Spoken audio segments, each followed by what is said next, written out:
Ak po sprchovaní máte stále pocit suchej pokožky a podraždené pokožky, hlavne po slnení, odporúčam používať tento arganový olej, ktorý je v kombinácii s mandlovým olejom, sezamovým olejom, slnečnicovým olejom a bobovým olejom.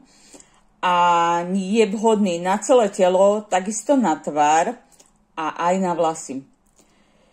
Pretože tvár môže byť tiež vysušená zo slnenia alebo z morskej vody a vlastne chráni pred pigmentáciou alebo znižuje pigmentáciu.